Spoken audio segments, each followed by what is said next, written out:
네, 안녕하세요. 중수채자입니다. 이번 영상은 삼성전자랑 반도체의 조정을 대비하자라는 제목이랑 제가 좀 최근에 좀 신규로 매수한 종목들이 있어가지고 이거에 대한 간단한 투자 아이디어랑 제가 앞으로 어떻게 시나리오를 좀 보고 있는지에 대해서도 간단히 좀 말씀을 드리겠습니다. 일단 다들 아시겠지만 나스닥 같은 경우는 1% 상승을 하면서 좀 엄청난 신고가를 계속 그리고 있죠. 좀 너무 과열 구간이지 않을까 싶을 정도로 굉장히 많이 오르고 있고 지금 5일선을 타고 이제 계속 오르고 있는데 또 언젠가 이제 조정이 나올 때가 되긴 했어요. 지금 21선과의 이격이 너무 많이 벌어져 있기 때문에 분명히 조정이 언젠가 한 번쯤은 나올 자리긴 한데 그 조정이 예전에 2018년 말에 이렇게 급격한 한 20, 30%큰 하락일지 아니면은 그냥 한 단기적으로 한 5%에서 10% 정도의 하락일지는 사실 아무도 예측할 수는 없죠. 아무튼 지금 나스닥 지수를 보고 우리나라 증시도 오늘 좀 많이 기대를 하신 분들이 계셨을 텐데 요즘엔 항상 그런 것 같아요. 그러니까 나스닥이 우리나라 기준으로 이제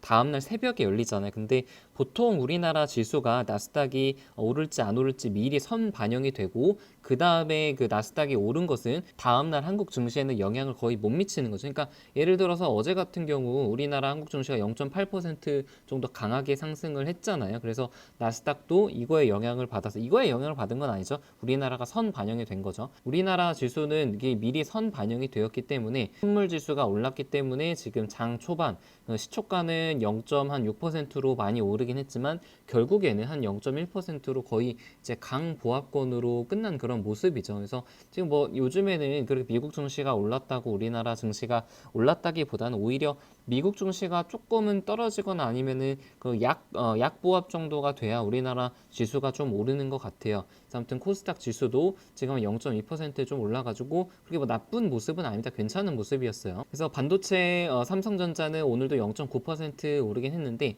또 음봉을 좀 그렸죠. 그래서 약간의 그 조정이 조금 나오는 그런 모습처럼 보이긴 하지만 SK 하이닉스도 약간 조정을 보이고 이제 상대적으로 장비주들이 굉장히 또 오늘도 강하게 올라갔습니다. 그래서 보통 그때도 사이클에서 한번 말씀을 드렸지만 일반적으로 그 반도체 삼성전자, SK 하이닉스 대형주들이 먼저 치고 나가고 그 다음에 장비주들이 먼저 움직인 다음에 소재 부품 그 조들이 그 다음에 추가적으로 그 오를 가능성이 좀 높다는 그런 말씀을 좀 드렸는데 오늘은 이제 장비주들이 좀 추가적으로 상승하는 모습을 좀 보였고 이 정도 상승했으면은 예전에 테크윙을 보더라도 한 3, 4일 정도 오르고 나서 한 5에서 10% 정도 조정을 보이고 오르고 조정 보이고 했으니까 아무래도 다음 주는 약간 좀 조정을 보일 가능성이 좀 있겠죠. 너무 이렇게 고점에서 함부로 크게 비중을 늘리다가는 이제 사자마자 그 손실을 보는 경우들이 있기 때문에 저의 기준에서는 이런 종목은 절대 크게 비중이 들어가지 않고 적당한 조정이 나왔을 때 그러니까 한 5일선이나 21선 정도 조정이 나오면은 그때부터는 좀 본격적으로 매수를 해도 되겠죠. 개인적으로 가장 관심 있게 보는 테스 같은 경우는 오늘 윗꼬리를 달고 이제 하락을 하기는 했어요. 근데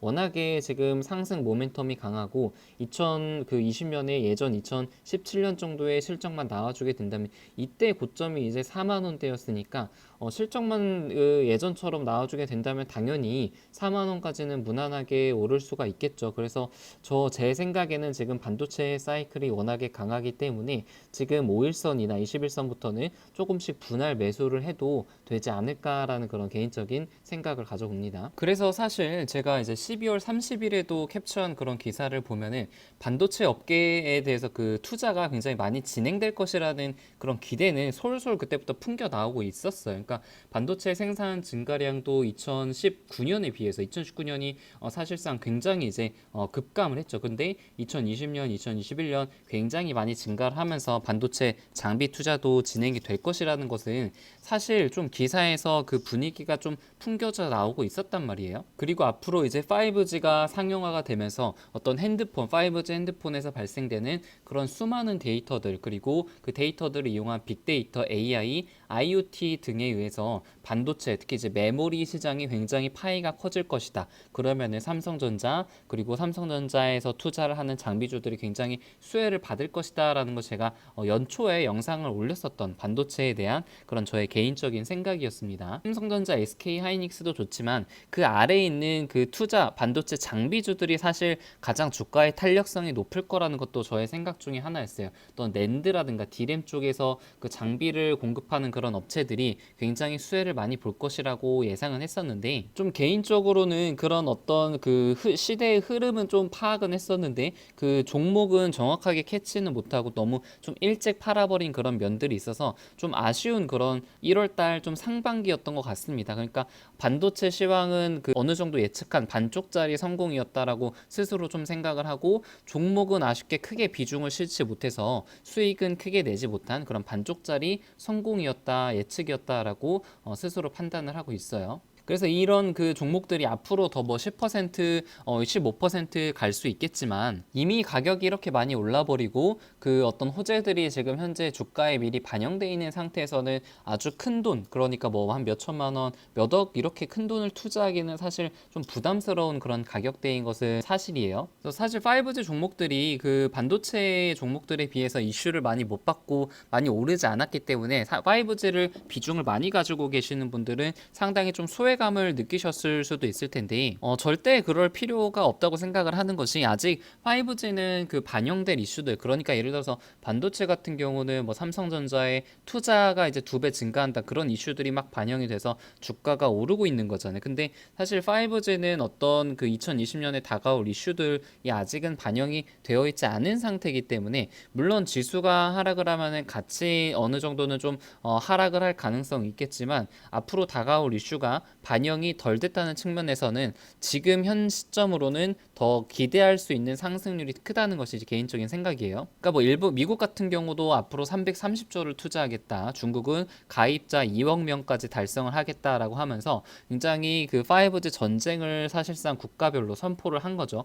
일본 같은 경우도 법률적이라든가 아니면 올림픽 이슈가 있기 때문에 한 5G가 반드시 한 번 더 이슈를 받을 만한 그런 모멘텀도 생길 거예요. 그래서 이제 미국 같은 경우도 역대 최대 주파수 할당을 2020년에 계획을 하고 있고, 펀드도 조성을 계획을 하고 있죠. 그래서 중국도 2020년 예정이었는데 사실 2019년으로 좀 당기면서 5G 가입자 수를 좀 최대한 늘리고 있는 그런 상황이고요. 우리나라도 그 작년과 비교해서 뭐 절대 줄어들거나 그러지 않고, 또 특이한 게 5G 전용, 그러니까 SA 방식의 5G 네트워크를 투자하고 28GHz 또 이제 개시를 하기 때문에, 한국 투자에 더해서 이제 미국, 중국, 일본이 같이 투자가 증가하는 상황이기 때문에 장비주들은 수혜를 받을 수밖에 없는 그런 상황이라고 생각이 들어요. 근데 지금 당장에 아직 이슈를 못 받았다 뿐이지 절대로 뭐 조급해하거나 그럴 필요는 없을 것 같습니다. 그래서 제가 뭐 5G를 많이 말씀을 드리지만 뭐 이렇게 좋다고 해서 절대 5G만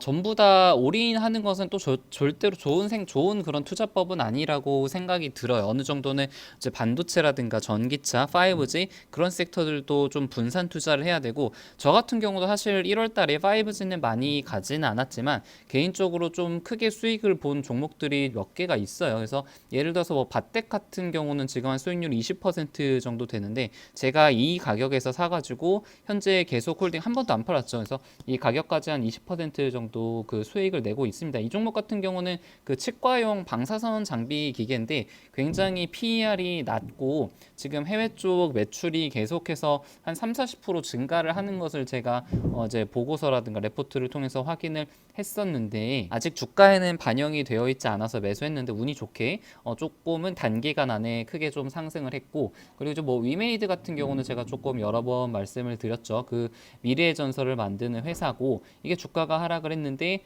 굉장히 앞으로 호재들이 많은 그런 상황에서 바닥을 기고 있었기 때문에 매수를 해가지고 이것 또한 20% 정도 수익률을 현재 달성을 하고 있습니다. 야스 같은 종목도 수익이 아주 뭐 크지는 않지만 이것 또한 지금 7-8% 정도 수익 구간이고, 1월달 시장이 상당히 좋았기 때문에 나름 수익률이 이제 괜찮은데, 중요한 것은 항상 잃지 않는 그런 투자를 하는 것이 중요한 것 같아요. 그래서 그 어느 정도 수익을 냈으면은 좀 적당한 선에서 좀 차익 실현을 하는 것도 좀 중요한 것 같고, 이제 글로벌 텍스 프리 같은 경우는 제가 이제 한 30% 정도 수익을 내고, 이제 엊그제에서 이제 전량 매도를 한 상황이죠. 그래서 오늘은 약간 1.5% 정도 올랐는데, 이것도 앞으로 이제 모멘텀이 어느 정도는 살아 있기 때문에 한 4,000원대 구간까지 좀 내려오면은 또 한 분할 매수를 다시 하는 것도 괜찮을 거라고 생각을 하고 있습니다. 그래서 중요한 거를 다시 좀 정리를 해드리면은, 삼성전자 반도체는 앞으로도 분명히 좋을 것이지만 좀 조정이 나와야 될 구간이 구간인 것은 제 생각에는